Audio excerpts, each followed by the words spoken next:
About 10 years ago, I wrote this thing on the year 1804. It came from realizing, well, there's Napoleon, and there's President Jefferson, and there's Beethoven, Lewis and Clarke. All these really fun historical figures are all alive at the same time, and all really pretty big achievements in 1804, with Napoleon crowning himself emperor. William Blake is working on what became the unofficial national anthem in England. And then Beethoven, he's debuting the Third Symphony. Beethoven's working on the Fifth Symphony. The moment classical era became the Romantic era. The most famous duel in American history with Alexander Hamilton and Burr. All the founding fathers, except for Washington and I guess Franklin, are still alive. And to put them together in chronological order.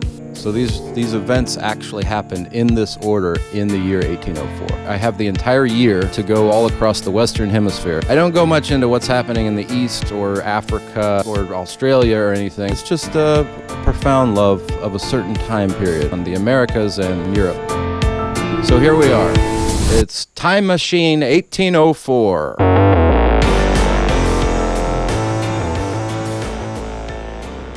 If I had a time machine, I do have a time machine. I have 1 full year to meet my ancestors and predecessors across the Western Hemisphere, and I'm headed to the beginning of the year of our Lord, 1804.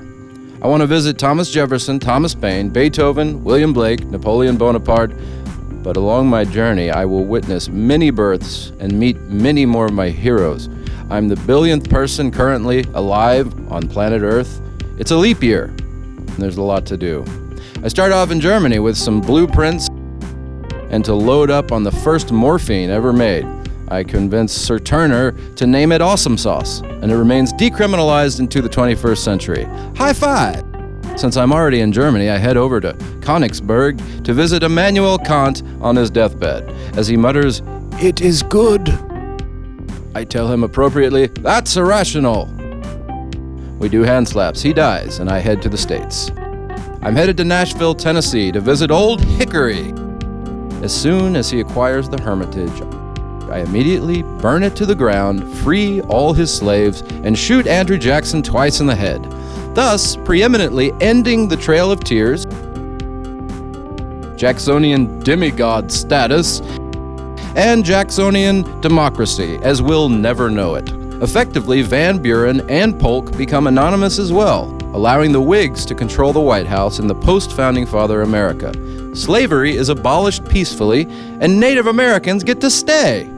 High five! As spring rolls in, I head down to New Orleans to attend the ceremony at Place d'Armes.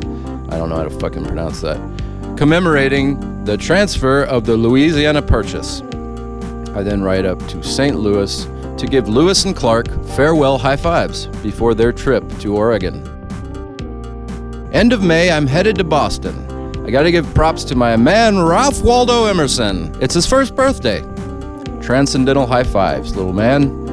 I make it to Jersey in time for the most famous duel of all time. I don't like either Burr or Hamilton, so on July 10th, the day before the scheduled duel, I shoot both of them in the balls. Double hand slaps. Now I gotta head back across the pond. One of the main purposes of this visit was to hang out with Ludwig van. I've just spent weeks on a ship, contracted typhoid fever, and I'm about to die. Luckily, I brought antibiotics and blueprints for a helicopter. I left them with my engineer friend in Germany earlier this year, and he built me a fucking helicopter. Side note, Da Vinci had plans for a helicopter 3 centuries before 1804, and I have to get back and forth from Europe to America this year. I need a fucking helicopter, okay?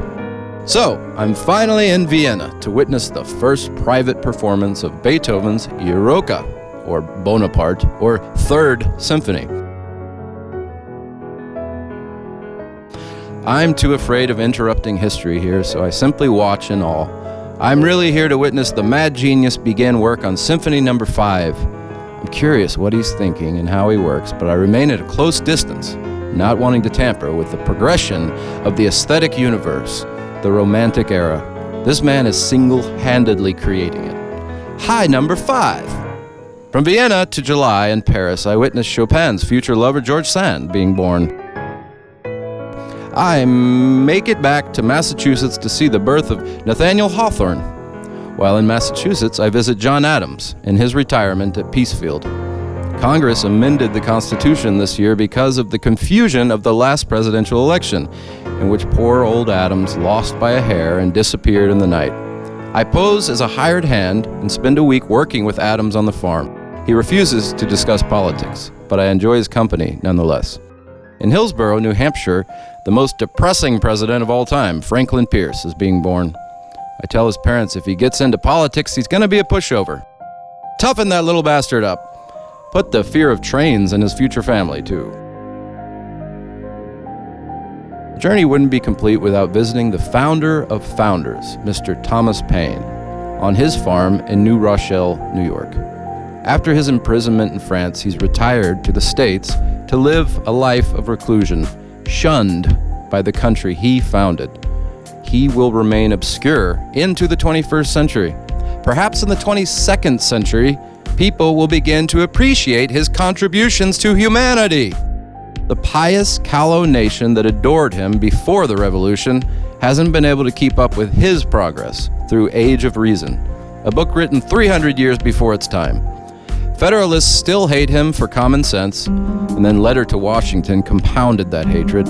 He wasn't even allowed to vote this year. Paine will be dead in less than 5 years, and 6 people will attend his funeral. Despite leaving a will, he will never be given a proper burial. Into the 21st century, people will sell hand bones and femurs on eBay claiming they're Thomas Paine's. His reputation will never fully recover. In the 21st century, there will be more monuments of a French explorer named Robert La Salle than there will be dedicated to Thomas Paine. No hand slaps. After acquiring a private jet from my German engineer friend whom I left blueprints earlier this year, I fly to London to visit a friend of Thomas Paine's. William Blake has just returned to London to begin his prophetic books, beginning with "And Did Those Feet in Ancient Time." I pose as a client just to witness his workshop. I'm awe-stricken by the beautiful man. Finally, I tell him I'm from the future, as I know he's the only person on earth who will believe me. He says, "I know you're from the future. So am I." He laughs, and we sing and play music together. While in London, I briefly visit the teenage Lord Byron at Harrow, where I accidentally step on his foot. Across the Channel, I travel with Simon Bolivar to Notre Dame de Paris to witness Napoleon crowning himself Emperor of the French.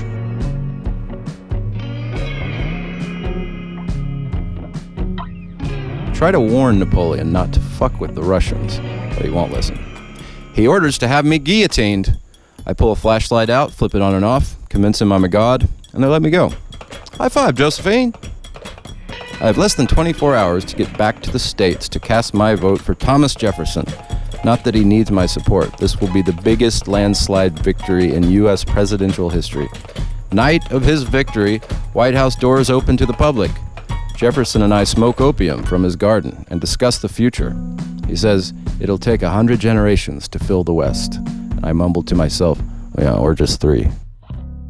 I ask President Jefferson, Secretary of State James Madison, Minister to the UK James Monroe, and Senator Quincy Adams to join me on the lawn where the Oval Office has yet to be built. I tell them I'm from the future, pull out an iPad in which I've put together a slideshow of the brutality of 250 years of slavery, along with photos of the impending war, as well as a biography on the founders highlighting relevant depictions of their morality as complicated. Quincy Adams screams, "I told you so!" Overnight, they all become avid abolitionists, freeing all their slaves, becoming the necessary voice of reason in a complicated, callow country. Then I sit down at the White House piano and try to play pre-1804 music, although my blood is seeped in blues and romanticism. We all drink and dance into the morrow.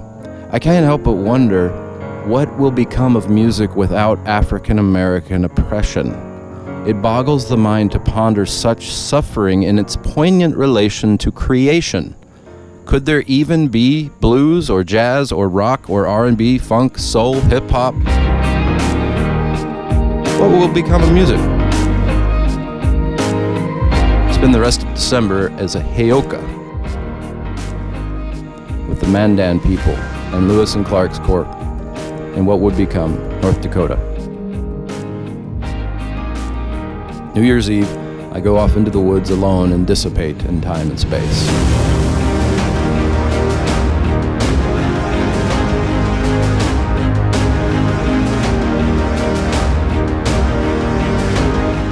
This has been Time Machine 1804, based on actual historical events across the Western Hemisphere in 1804, in order. High five.